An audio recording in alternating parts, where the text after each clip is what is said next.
Ilang akusado sa flood control scandal sa Oriental Mindoro nanindigan na hindi ghost project ang nadiskubre ng mga otoridad sa kanilang lugar. Siyam na DPWH officials babasahan ng sakdal sa kasong malversation. Live streaming ng pagdinig ng Independent Commission for Infrastructure sinimulan na ngayong araw. Laguna 4th District Representative Benji Agrao Jr. humarap sa ICI.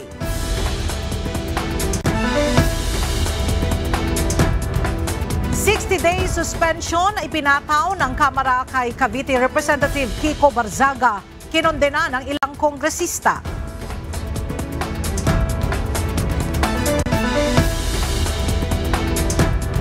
Low pressure area sa labas ng Philippine Area of Responsibility posibleng maging bagyo ayon sa Pag-asa.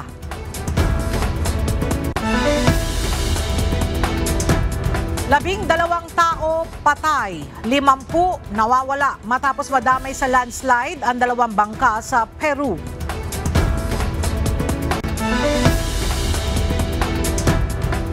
At 17 programa ng UNTV News and Rescue binigyang pagkilala ng Anak TV Awards.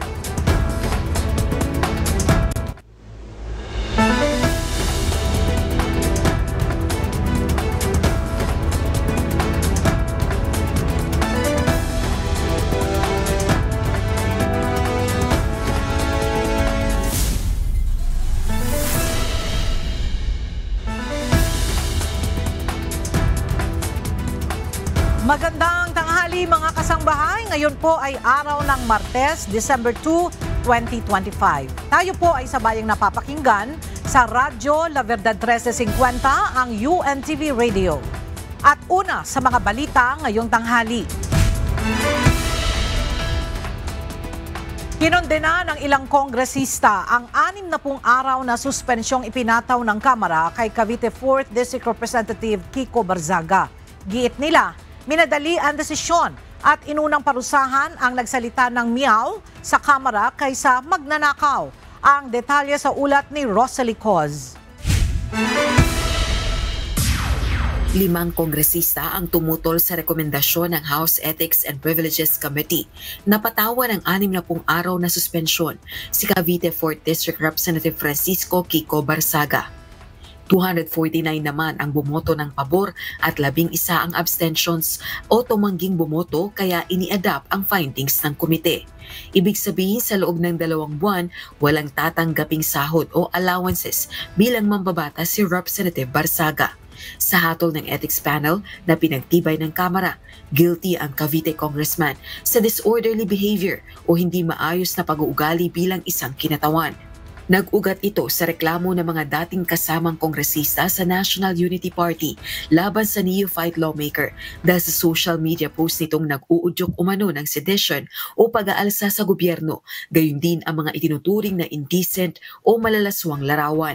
Consequently, the committee finds respondent Representative Kiko Barzaga of the 4th District of Cavite guilty of disorderly behavior by violating Section 141A Rule 20 of the Rules of House of Representatives, 4C of RA 6713, or the Code of Conduct and Ethical Standards for Public Officials and Employees, and by engaging conduct unbecoming of a member of the House, and recommends the imposition of the penalty of 60 days suspension from office without the benefit of salaries and allowances during the period of suspension, with a stern warning that repetition of similar misconduct will result to a more severe disciplinary action. Gayunman, kinundena ng ilang kongresista ang pataw na parusa ng Kamara kay Congressman Barzaga. Tila minadali umano ito. Questionable para sa akin na minadali natin itong desisyon dahil ngayong hapon lang natin nakuha ang committee report na ito at si Congressman Barzaga lang ang sinampahan ng kaso ng Committee on Ethics. Ang boto ko ay no, lalo na dahil inuuna natin ang kaso niya kaysa sa mga mas seryosong isyong kinakaharap ng isa sa mga kasamahan natin. Isang kapwa kong Batanggenyo na nandito ngayon na bumoto sa kaso ni Congressman Barzaga. Hindi ba nakakahiya maging miyembro ng Kongreso dahil parang naging normal na meron tayong isang kasamahan na inakusahan na nagbayad para sa mahigit 100 billion pesos ng mga kontrata sa DPWH.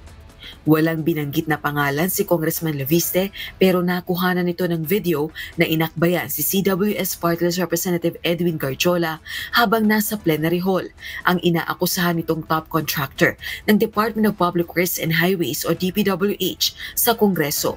Isa rin si Congressman Garjola sa tinagurian ng Independent Commission for Infrastructure na Contractors at inirekomenda sa Ombudsman na ireklamo dahil sa posibleng koneksyon sa construction companies na nakakuha ng flood control project sa gobyerno. Samantala, para naman sa ilang opisyal ng House Minority Bloc, labis ang parusang ipinataw kay Representative Barzaga. If he has indeed acted beneath the dignity of his office, then by all means, reprimand him, hold him to account. But discipline must always be commensurate to the transgression, and in this case, I believe this august chamber is responding with excessive severity. A reprimand being the initial and least severe action should have been the proper first recourse, especially where the conduct, while objectionable, does not involve corruption, criminality, abuse of authority, or behavior so grave as to render a member unfit for office. The speech may be harsh. It may offend sensibilities. It may jar our sense of propriety. But as long as it remains within the realm of expression guarded by the Constitution, this chamber cannot treat protected speech as punishable misconduct. Ayon naman sa isa pang party list representative, inuna pang parusahan ang nagsalita ng meow kaysa mga magnanakaw. Ano po ba ang mas mabigat na kasalanan? Ang magmiyaw o ang magnakaw? Ano ba ang mas mabigat na kasalanan? Ang mag-video at mag-selfie at mag-post ng pagkadismaya sa gobyerno, ang isang batang congressman? O ang ginawang sistematikong pagnanakaw sa gobyerno? O at pagsimot sa bilyon-bilyong piso sa kaban ng bayan sa pamamagitan ng mga ghost projects? Naniniwala naman si Kamanggagawa Party List Representative Eli San Fernando hindi maibabalik ang nawalang tiwala ng publiko sa Kamara sa akbang na ito laban kay Congressman Barzaga. Hindi po sa pamamagitan ng aksyong ginawa natin kay Representative Barzaga mababawi ang kredibilidad ng ating institusyon. What we need is to bring the public's trust back in this House, and this representation firmly believe that this move will not help us to move in that direction. Tinanggap naman ni Congressman Barzaga ang desisyon ng Ethics Committee laban sa kanya, pero iginiit na dapat ding parusahan si Pangulong Ferdinand Marcos Jr. sa mga krimen nito. I wholeheartedly accept the decision of the committee, but I maintain my stance that President Marcos must be held accountable for his crimes. Too many people have died and too much money was plundered from the Filipino people for us to stand down now. Rosalie Coz, UNTV News and Rescue. Diyos ang aming sandigan, serbisyo publiko ang aming pinahahalagahan.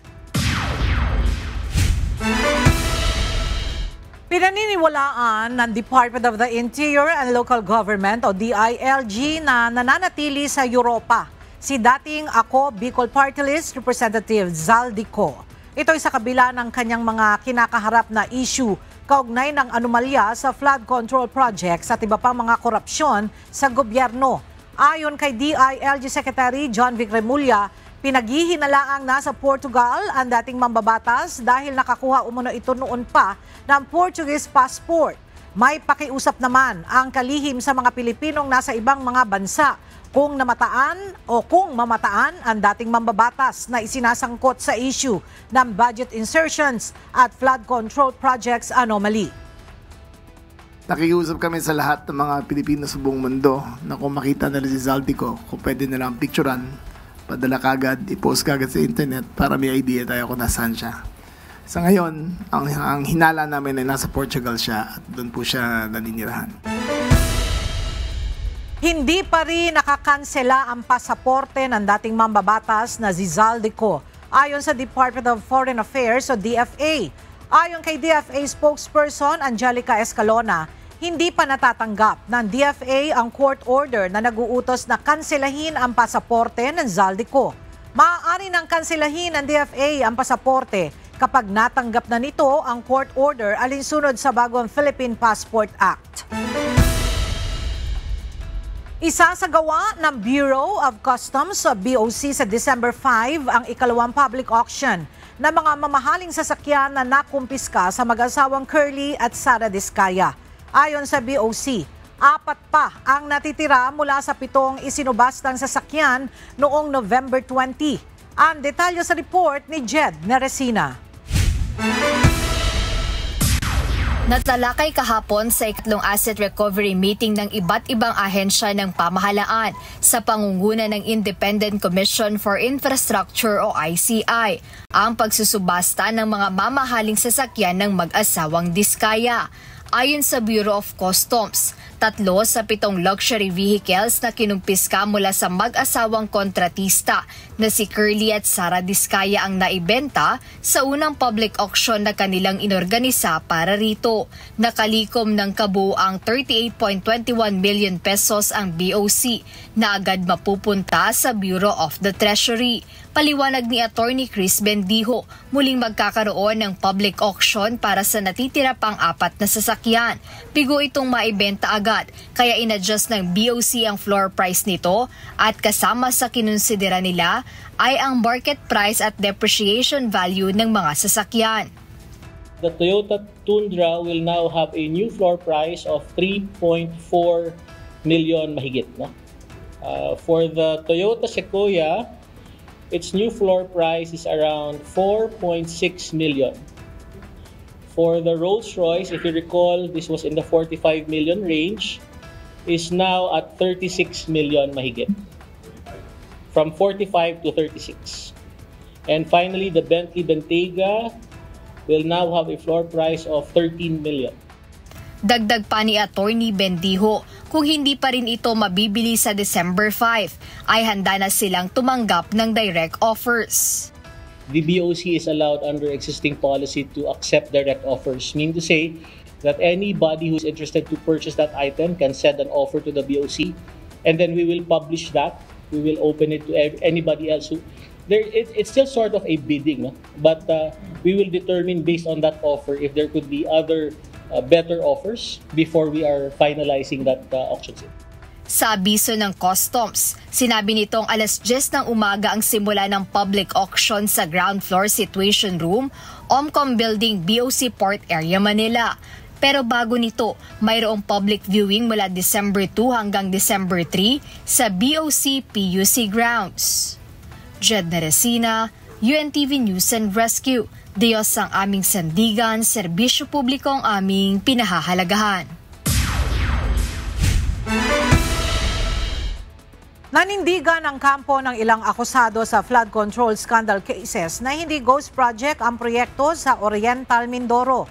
Kanina, muling humarap sa Sandigan Bayan ng ilang akusado para sa arraignment sa hiwalay nilang kaso. At para sa detalye, makibalita tayo kay Evan Alvarez live. Evan, paano nasabi ng depensa na hindi ghost project yung idinadawit sa kanila sa Oriental Mindoro? Ella, ayon sa depensa, hindi maituturing na ghost itong ininspeksyon na flood control project sa Nauhan Oriental Mindoro dahil itong proyekto na ito ay isang almost complete construction activity. Muling dinala sa Sandigan Bayan ang mga akusadong DPWH 4B officials mula sa kustodiya ng New Quezon City Jail at Camp Karingal. Sa pahayag na ibinigay ng kampo ng mga akusado na sina Altea, Santos, Serrano, Tamayo, Calvo, Abagon at Caico, nanindigan ang depensa na hindi ghost ang flood control road dike project sa Nauhan Oriental Mindoro na may budget na aabot sa 290 million pesos, kundi isang proyekto na malapit nang matapos.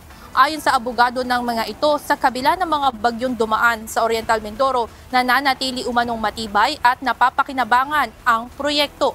Nilinaw rin ng abogado na voluntaryong sumuko ang kanyang mga kliyente sa mga otoridad kasunod ng inisyu na arrest warrant.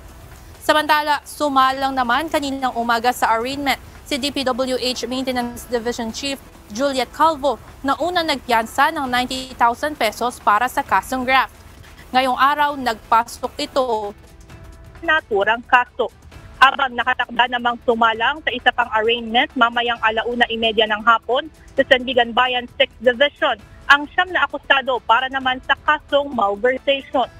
Samantala, habang nasa arraignment si Calvo, sinabi ng legal counsel nito na ayon sa kautusan ng Office of the Ombudsman, under preventive suspension ngayon ang mga opisyales na kinasuhan dahil sa flood control scam. Sa kasong graft at malversation na kinasasangkutan ngayon ng mga DPWH 4B officials, nananatiling at large ang kanilang mga kapwa-akusado na si Rizal Lacobico Party List Representative Zaldico at iba pang mga board of directors ng SunWest Corporation. Yan muna ang update mula dito sa Sandigan Bayan, Quezon City. Balik sa inyo dyan, Ella. Maraming salamat, Evan Alvarez. Opisyal nang sinimulan ngayong araw ng Independent Commission for Infrastructure o ICI ang live streaming ng kanilang pagdinig. Unang sumalang sa live streaming ang pagharap sa komisyon ni Laguna 4th District Representative Benjamin Agarao Jr. kaugnay ng investigasyon pa rin sa mga anomalya sa flood control projects. Mula sa Taguig City, makibalita tayo kay Jed Neresina live.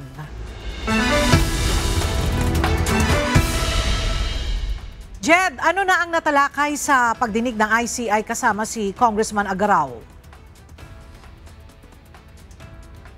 Ella, sa pagharap ni Laguna 4th District Representative Benjamin Agarao Jr. dito sa tanggapan ng Independent Commission for Infrastructure o ICI, ilan sa mga naitanong sa kanya ay doon sa budget o pondo na natatanggap ng kanilang distrito maging yung mga partikular na flood control projects sa kanilang lugar. Opisyal nang isinapubliko ang pagdinig ng Independent Commission for Infrastructure o ICI ngayong araw, kung saan humarap si Laguna 4th District Representative Benjamin Agarao Jr. bilang bahagi ng investigasyon sa flood control project scandal.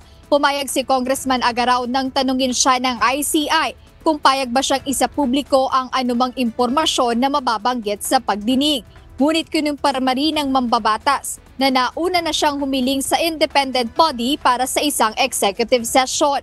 Sa kabila ng mga ito, nagpatuloy ang hearing na naka-livestream sa official YouTube channel ng ICI na inilabas lang din nila ngayong araw. Ilan sa mga naitanong sa kongresista ay ang kaugnayan nito sa mag-asawang kontratistang Curly at Sara Diskaya. Ngunit iginiit ni Representative Agarao na hindi niya kilala ang mga ito at wala siyang kinalaman o wala siyang alam bakit nadawit siya sa kontrobersyal na flood control projects. Hindi ko po alam kung ano po ang motibo ng mag-asawang Diskaya. Wala po akong masabi kasi nga po, hindi po ako nakaupo doon sa sinasabi nilang panahon. Hindi ko po malubos maisip na mabanggit po niya ako at paratangan ng sa tingin ko po yung maling paratang na talaga pong ang pamilya ko naapektuhan na ng gusto. Alam po naman ninyo ang panahon ngayon, social media. Pero wala po akong makitang motibo kung bakit po ako nakasali dito. Wala po naman akong kakayahan doon. Kaugnay nito, binigyan ng 7 araw ng komisyon na magsumite si Agarao ng mga dokumento ng lahat ng flood control projects sa kanilang distrito. Ayon kay ICI Commissioner Rogelio Babe Singson, ito ay upang matukoy kung sino ang mga kontratista rito at maging ang status ng mga nasabing proyekto. Bukod dito, sa kabuuan ng pagdinig na nindigan si Congressman Agarao na hindi niya alam at hindi niya umano pinakikialaman ang pondong natatanggap ng kanilang distrito, na ito rin namang kinwestiyon ni ICI Chairperson Retired Justice Andres Reyes. Si Laguna 4th District Representative Benjamin Agarao Jr. ay ang unang resource person ng Independent Commission for Infrastructure o ICI na pumayag na i-livestream yung niya dito sa komisyon. Ito ay matapos nga ilabas ng komisyon yung kanilang guidelines sa live streaming noong mga nakaraang linggo. At kung matatandaan, yung mga nakaraang kongresista tulad ni Congressman Arjo Atayde, Congressman Dina Sisio at iba pang kongresista na humarap dito sa ICI ay nag-request at naaprubahan yung kanilang hiling para sa isang executive session. At ngayon nagpapatuloy yung pagdinig ng Independent Commission for Infrastructure kaugnay pa rin dito sa anomalya sa flood control projects, at ang kanilang resource person naman ay ang Land Bank of the Philippines. Ayan muna update mula rito sa Taguig City. Balik sa iyo, Ella. Maraming salamat, Jed Neresina. Bahagyang nagahol ang Senado sa schedule ng mga proseso para sa pagpapasa ng panukalang pambansang pondo para sa susunod na taon. Ito ay matapos maantala ang nakatakdang sesyon ng Senado kahapon kasunod ng nangyaring sunog sa bahagi ng Senate Building sa Pasay City. Paliwanag ni Senador Sherwin Gatchalian, chairperson ng Senate Committee on Finance, hamon sa kanila ang pagsusumite sa palasyo ng 2026 General Appropriations Bill o GAB bago matapos ang taon. Batay sa kalendaryo ng proposed 2026 budget deliberation na inilahad ni Senador Gatchalian, ngayong Martes isasagawa ang period of amendments. Sa Miyerkules naman ang second reading, December 9 ang third reading, at sa December 11 hanggang 13 ang Bicameral Conference Committee hearing o BICAM. Target naman na mapirmahan ang panukala ni Pangulong Ferdinand Marcos Jr. sa December 29 bago matapos ang taon. Kailangan ma-ratify namin yung budget by December 17 before we go on yung holiday break. 17 is actually the last day of session. No? So, very tight talaga. Very tight. Manatili po kayong nakatutok sa UNTV. Magbabalik pa rin ang C-News. Nagbabalik ang C-News. Nakatakdang isagawa ngayong araw ang plenary session sa Senado para ituloy ang pagtalakay sa 2026 national budget. Pinagpaliban ang sesyon kahapon dahil sa sunog sa ikatlong palapag ng Senate Building na nangyari noong linggo. Mula sa Senado may report si Asher Cadapan Jr. live. Asher, ano ang kondisyon ng plenary hall? Ligtas na ba yan para pagdausan ng sesyon? Ella, tuloy ang Senate plenary session ngayong araw. Batay na rin yan sa huling opisyal na anunsyo ng Office of the Senate Secretary alinsunod sa pag-uutos ni Senate President Vicente Sotto III. Ito ay upang bigyang daan ang period of amendments para sa panukalang pambansang pondo para sa susunod na taon. Nakumpuni at naisaayos na ang mga kagamitan sa plenary session hall. Ito ay matapos ang sunog sa isang opisina sa ikatlong palapag ng gusali ng Senado noong linggo ng umaga. Kasabay ng pag-apula ng apoy, tumagas ang tubig ng bombero sa plenary hall na nasa baba mismo ng nasunog na opisina. Ngunit nakumpuni na rin ang plenary hall maliban na lang sa bahagyang amoy na sunog hanggang sa hallway. Kaya inaasahan na sa plenary hall din isasagawa ang sesyon ngayong araw. Nauna nang sinabi ni Senate Finance Committee Chairperson Sherwin Gatchalian na kailangang matuloy ang sesyon ngayong araw. Ito ay dahil gahol na sa schedule para sa kalendaryo ng mga aktibidad para sa pagpapasa ng 2026 budget. Sa gitna nito, inamin ni Senador Win na nangangamba rin siya sa reenactment o muling pagpapatupad ng 2025 budget sa susunod na taon. Kaya mahalaga rin anya na matuloy ang mga schedule ng 2026 budget calendar para hindi magkaroon ng posibilidad ng reenacted budget. Ella, nakatakdang magsimula ang plenary session dito sa Senado mamayang 1:00 ng hapon. Mapapanood rin yan ng live sa social media page ng UNTV News and Rescue. Yan ang latest dito sa Senado. Balik sa iyo, Ella.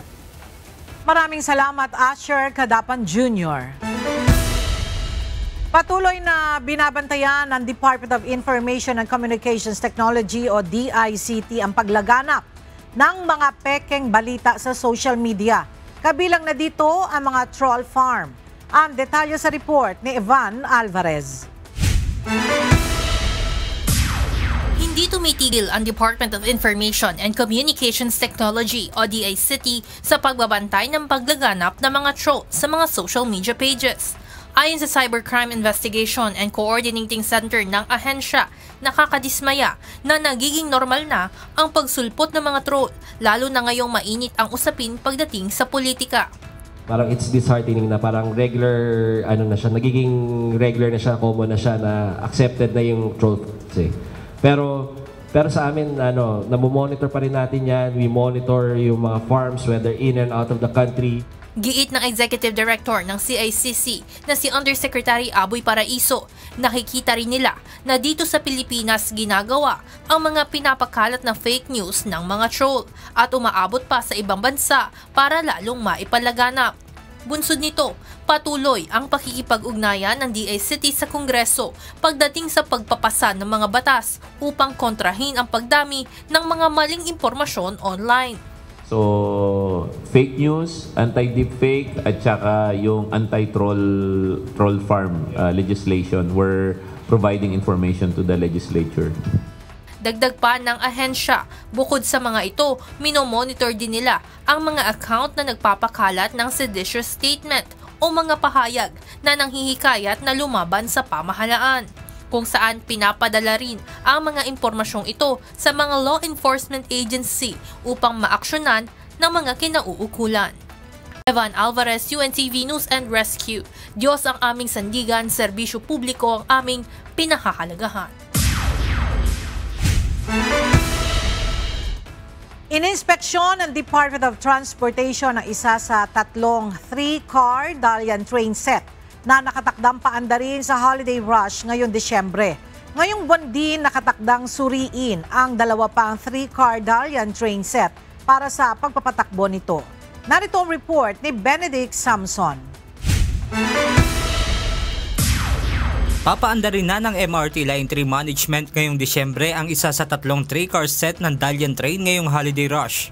Sa isang pahayag, sinabi ni Transportation Acting Secretary Giovanni Lopez na tinatayang nasa mahigit 1,000 commuter ang kaya nitong isakay, bagay na malaking tulong para mabawasan ang mahabang pila ng mga pasahero.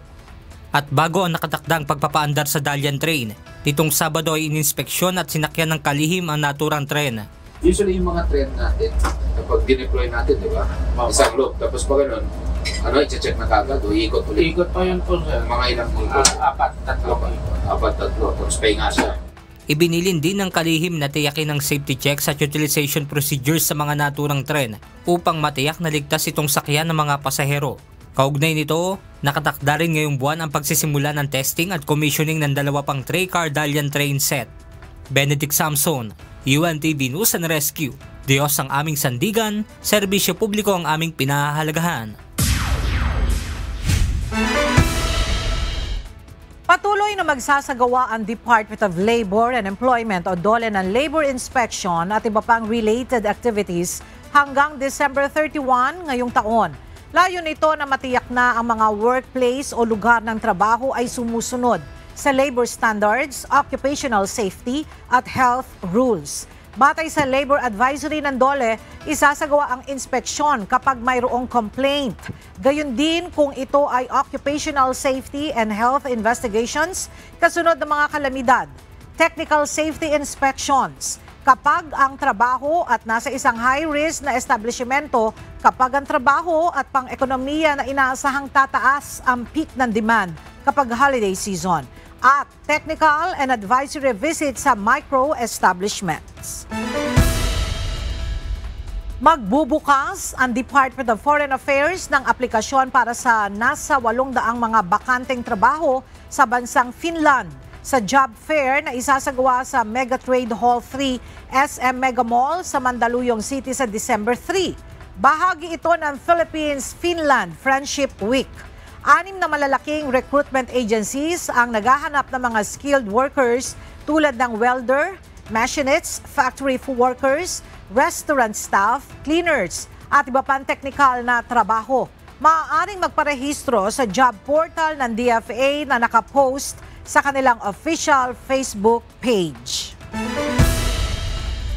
Tiniyak ng Department of Migrant Workers na tutulungan nila ang mga overseas Filipino workers na naapektuhan ng nangyaring sunog na sumiklab sa isang residential complex sa Hong Kong. Mula sa Mandaluyong City, ang detalye hatid ni Benedict Samson live.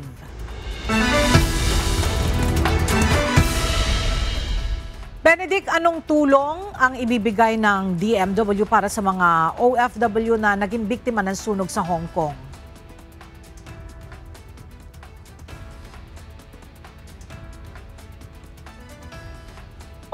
Pesos na financial assistance ang ibibigay nila dito nga sa pamilya ng isang OFW na nasawi at meron din silang ibibigay na hospital assistance sa isa pang OFW naman na nasugatan.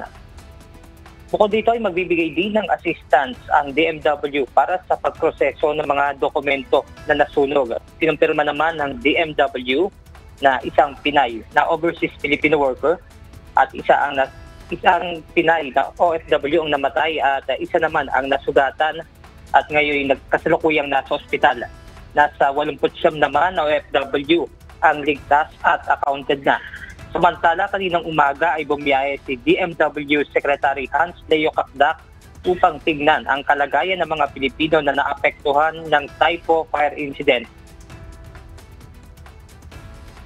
Ayan po. Opo, on the ground para tignan yung sitwasyon, alamin yung kalagayan at makipag-ugnayan sa mga kinaukulan doon para na sa ganon malaman natin kung ano pa yung mga pangangailangan at ano pa yung mga dapat gawin at sa ganon nakahanda po tayo palagi. Tiniyak din ng DMW na sa ngayon ay pinag-uusapan din nga ito nga pagpapauwi sa labi nito nga isang Pilipina na nasawi nga sa sunog at pakikipag-ugnayan din ang DMW sa mga pamilya naman nito pang ibang mga OFW nga na naapektuhan ng sunog. At yan muna ang ating update mula rito sa Mandaluyong City. Balik sa iyo dyan, Ella. Maraming salamat, Benedict Samson. Umabot na sa 70 milyon ang bilang ng mga Pilipinong rehistrado at verified na sa National Identification o National ID. Base sa report ng Philippine Statistics Authority, as of October 31, 2025, mayroon ng kabuang 90,290,024 na mga Pilipino ang mayroong permanent identification numbers o katumbas ng 80% ng populasyon ng bansa. Sa ngayon ay nagpapatuloy na bukas ang iba't iba mga registration center sa buong bansa kung saan maaaring mag-walk-in ang mga nagnanais na magparehistro para sa National ID. Nag-abiso ang DOST Pag-asa na mararanasan sa bansa sa darating na December 21 ang tinatawag na solstice. Nangangahulugan ito na mas maikli ang araw sa naturang petsa habang mas mahaba naman ang gabi. Bukod dito sa isang video presentation na ibinahagi ng Pag-asa na kabilang sa astronomical event na maaaring abangan ang mas maliwanag na Saturn at Jupiter sa mga gabi ng Disyembre. Bahagyaring makikita ang Mercury bago sumikat ang araw sa east-southeastern ng horizon o abot tanaw. Mataas ang tsansa na maging isang bagyo sa susunod na 24 na oras. Ang binabantayang low pressure area sa labas ng Philippine Area of Responsibility o PAR. Ayon sa Pag-asa, kapag naging isa ng ganap na bagyo, papangalanan itong Wilma na magiging ika-23 bagyo sa bansa ngayong taon.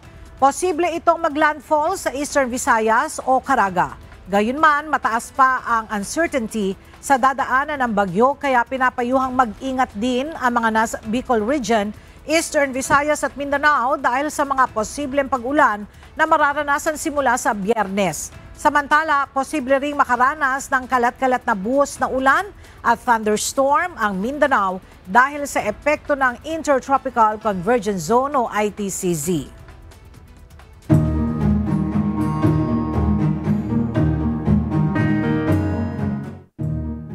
Nag-apply na ng cyber warrant ang Philippine National Police laban sa 7 Facebook accounts na umunoy pinanggagalingan ng mga bomb threats sa Iloilo City. Mula sa Iloilo City, makibalita tayo kay Lalaine Moreno, live.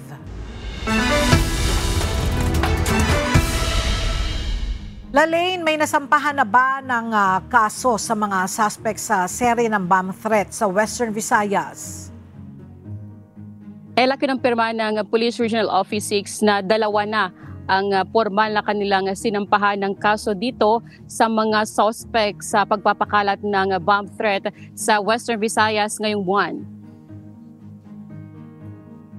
Nag-apply na ng cyber warrant sa korte para sa disclosure of data ang Iloilo City Police Office laban sa 7 Facebook user accounts na umano'y nagpakalat ng mga bomb threats messages and texts sa iba't ibang lugar sa Iloilo City kamakailan.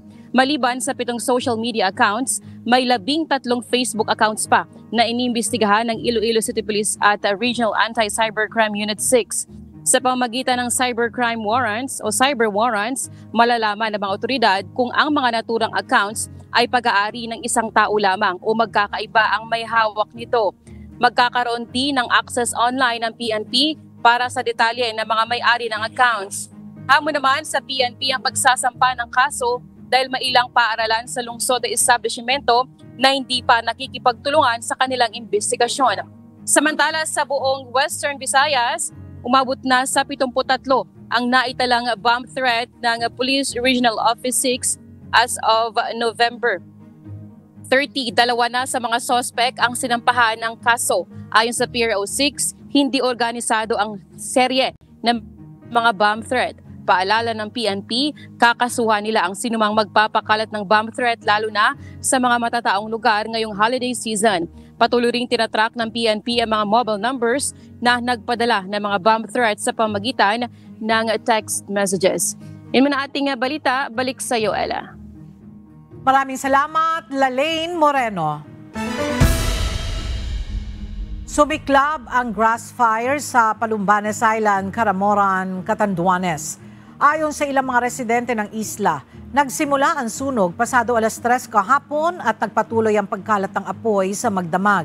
Patuloy ang isinasagawang investigasyon ng BFP Caramoran sa insidente.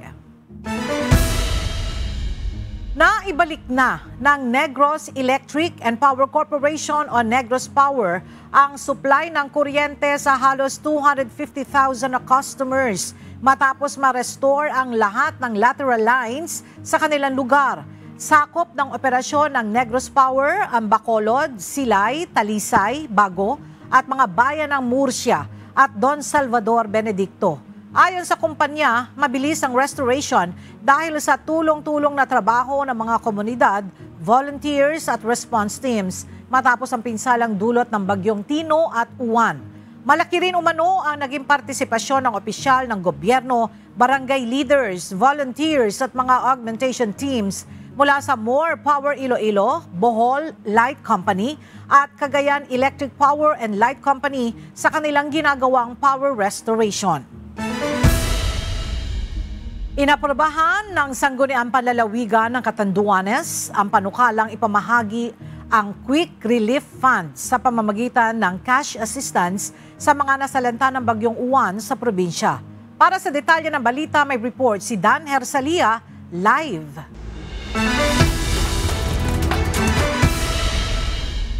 Dan, papaano ba ang proseso para maka-avail niyang cash assistance ang mga residenteng nasalanta ng bagyong Uwan dyan sa Catanduanes? Yes, Ella, ang mga tatanggap nitong cash assistance na ipamamahagi ng provincial local government ng Catanduanes dito sa lalawigan ay yung mga nakalista or napasama doon sa listahan nitong mga partially at totally damaged houses dito sa nung pananalasa ng bagyong Uwan dito sa lalawigan. Inaprubahan ng Sangguniang Panlalawigan kahapon 1 ng Disyembre ang Provincial Ordinance Number 040-2025 na naglalayong gawing cash assistance ang ang pamamahagi ng Quick Relief Fund sa mga nasalanta ng bagyong Uwan sa lalawigan. Ito'y matapos pag-aralan ng mga provincial board member kung maaari bang cash ang ipamahagi sa mga nasalanta ng bagyos sa halip na disaster response. Nagkakahalaga ng 26 million pesos mula sa Quick Relief Funds ang nakalaang pondo para sa pamamahagi sa mga nasiraang bahay dulot ng bagyong Uwan sa lalawigan na umabot sa 39,003 ang bilang ng totally at partially damaged houses.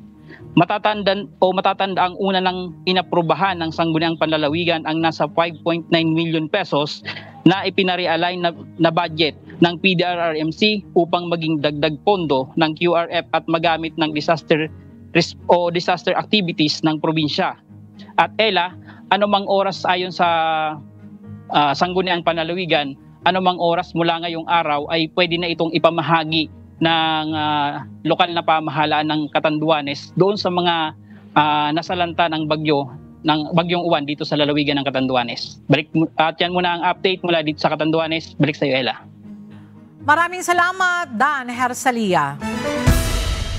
Sinimulan na ng Social Security System o SSS sa Central Luzon ang Contribution Subsidy Provider Program o CSPP para sa mga barangay. Kanina, lumagda ang SSS at Barangay Santissima Trinidad sa Malolos sa isang Memorandum of Agreement kung saan mabebenepisyuhan ang ilang barangay workers. Mula sa Malolos, Bulacan, makibalita tayo kay Nestor Torres, live.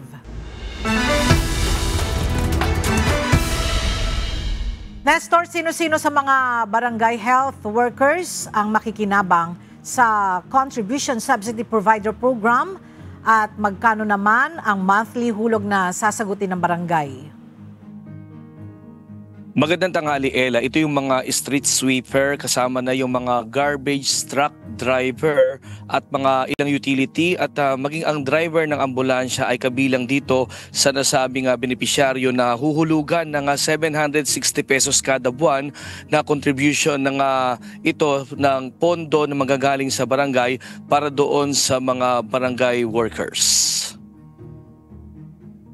Sa kauna-unahang pagkakataon, inilunsad sa Barangay Santissima Trinidad sa City of Malolos ng SSS ang Contribution Subsidy Provider Program o CSPP sa gitnang Luzon.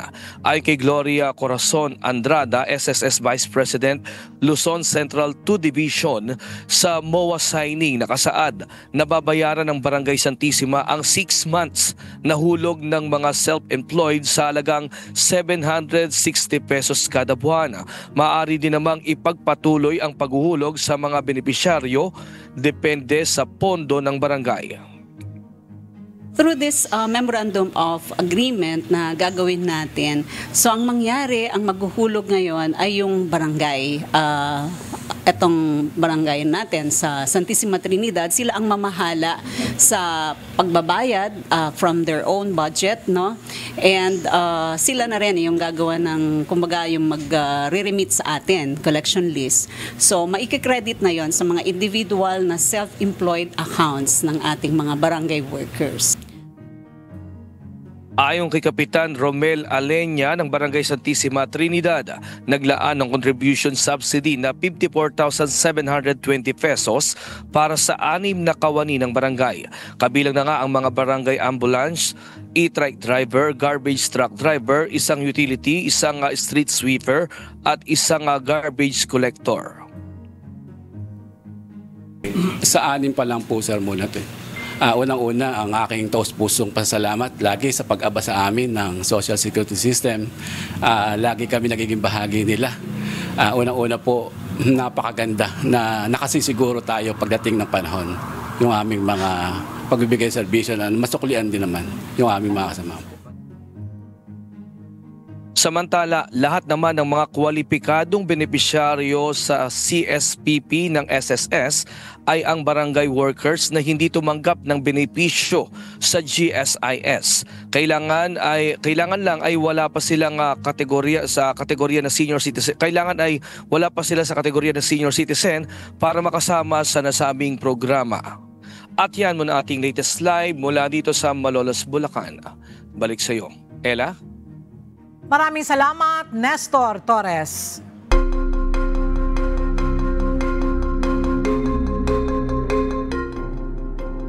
Umabot na sa 14 ang naaresto ng mga otoridad na sinasabing responsable sa nangyaring sunog sa Taipo District sa Hong Kong noong nakaraang linggo.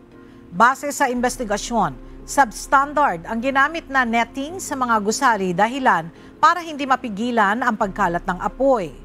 Umakyat na sa 151 ang bilang ng nasawi sa sunog na karamihan ay natagpuan sa loob ng apartment units, hallway at hagdan ng gusali.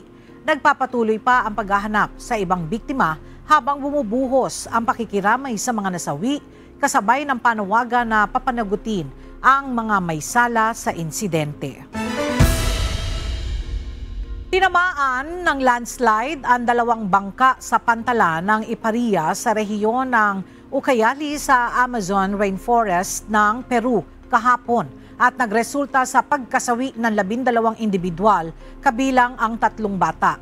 Isa sa mga bangka ang lumubog habang ang isa pa ay lubhang nasira habang maraming pasahero ang nasa loob.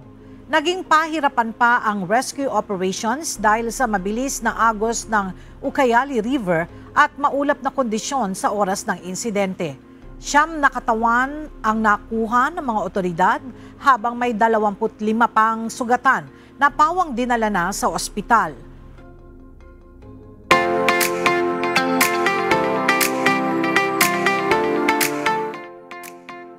Humakot ng parangal ang ilang mga estudyante at alumni ng La Verdad Christian College sa Apalit, Pampanga sa idinaos na NCC Docu Bata 2025. Kinilala ang natatanging husay at talento ng mga mag-aaral ng LVCC sa paggawa ng makabuluhang mga dokumentaryo na kapupulutan ng aral.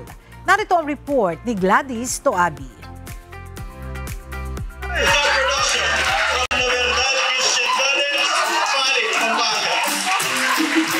Muling pinatunayan ng ilang mga mag-aaral at alumni ng La Verdad Christian College sa Apalit, Pampanga ang dekalidad nitong edukasyon matapos na humakot ng mga parangal sa idinaos na NCCT Docu Bata 2025 noong Sabado, November 28. Kinilala sa nasabing awarding ceremony ang mga natatanging dokumentaryo na obra ng mga mag-aaral mula sa iba't ibang mga paaralan sa buong bansa. Mahigit 100 mga dokumentaryo mula sa iba't ibang mga kategorya ang sumali sa DocuBata ngayong taon. Kabilang sa pinarangalan ang dokumentaryong Plantilla ng Torch Productions na binubuo ng mga broadcasting students ng La Verdad Christian College na nagbigay liwanag sa istorya ng mga sakripisyo at tagumpay ng barangay health workers at barangay nutrition scholars. Nagkamit ito ng Ramon Bong Osorio Award. Alam naman po natin lahat na pagkatapos ng pandemya ay parang natutuhan natin na ang kalusugan ang pinaka-importante sa lahat. Yung plantilla po kasi parang job security sa government. So ayun po, yung mga barangay health workers po natin, sila po madalas yung lumilibot sa barangay natin para bigyan ng vitamins, ng ano po ba, sa pag-nutrisyon yung mga bata na walang pakayanan. Pasok rin sa top 10 finalists ng Young Adult Division ang dokumentaryong Bawat Puwang ng Thelco Productions na pinarangalan ng Best Story Award dahil sa makabuluhang pagtalakay sa hamon ng mga batang may autism. Maraming salamat sa Diyos po. Nais ko lang po ibahagi ang aming panawagan. Bawat bata ay may karapatang mangarap at may landas tungo sa katuparan, pagkat ang bawat bata ay may puwang sa ating lipunan. Maraming salamat po sa Diyos. Samantala sa Adult Division, pasok sa top 10 finalists at hinirang na nagwagi naman bilang Best Poster Awardee ang dokumentaryong Ano ng Chinelas Films na obra ng ilan sa mga alumni ng La Verdad Broadcasting students. Tampok sa nasabing istorya ang tungkol sa kahalagahan ng pagkakaroon ng birth certificate. Sa documentary namin, pinapakita ang solusyon na pwede nang iproseso ang birth certificate ng mga bata even before their birth. Samantala, nagwagi rin ang dokumentaryong Bantay Pawikan ng Torch Productions bilang Most Child-Friendly Documentary at Best Documentary Adult Division na siyang pinakamataas na parangal sa DocuBata Awards dahil sa detalyado nitong paglalahad sa pangangalaga sa mga pawikan sa Bataan. Sobrang grateful sa Diyos. Salamat sa Diyos unang-una sa lahat. Kasi hindi din naman namin in-expect na mananalo kami kasi top 10 okay na. At least mapapakinggan yung boses ng mga volunteers sa Pawikan Conservation Center. Pero awat tulong ng Diyos, higit pa yung binigay niya sa hiling ng aming puso na makapasok kami sa top 10, naka-receive kami ng Most Child-Friendly Award, at ayun na nga, champion sa Best Documentary sa Adult Division. So, hindi naman ito mabubuo kung hindi dahil sa mga gabay ng ating mga instructors at higit sa lahat sa pagtitiwala sa amin. Dahil sa natanggap na mga pagkilala, muling pinatunayan ng La Verdad Christian College ang magandang kalidad ng libreng edukasyon na ibinibigay nito sa mga kabataan nakapos sa buhay na nagnanais makapag-aral. Libreng edukasyon na nagbunga ng mahuhusay at makabuluhang mga kwento na kapupulutan ng aral ng mga makakapanood. Gladys Tuwabi, UNTV News and Rescue. Diyos ang aming sandigan, serbisyo publiko ang aming pinahahalagahan. Muling kinilala sa Anak TV Awards sa mga programa ng UNTV News and Rescue. Ngayong taon, 17 programa, kabilang ang mga news programs na C-News, Ito ang Balita at Ito ang Balita Weekend na tumanggap ng Anak TV Seal. Kasama rin sa mga binigyan ng parangal sina Kuya Daniel at Ate Arlene Rezon at mga program host na sina Ira Mariano at Joshua Janicio. Bukod sa mga programang pang-telebisyon, nagbigay rin ang Anak TV Seal Online 2025 sa 7 online shows at kasama dyan ang KDR TV Kristiyano Drama. Ang Anak TV Awards ay nabuo sa pamamagitan ng pagpili ng mismo mga estudyante, mga magulang at guro sa iba't ibang lugar ng bansa.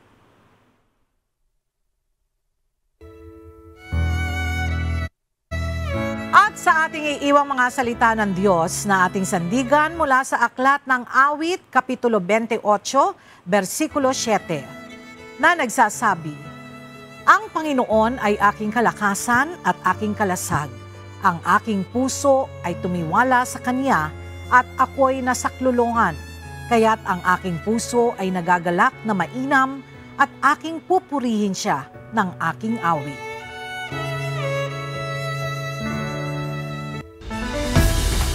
At yan ang mga balitang aming tinutukan at inaksyonan. Dahil sa aming pagbabalita, una, ang pagkalinga sa kapwa. UNTV News, may balita saan mampanig ng daigdig. At dito sa UNTV, Diyos ang aming sandigan, serbisyo publiko ang aming pinahalagahan. Magandang tanghali at salamat sa Diyos.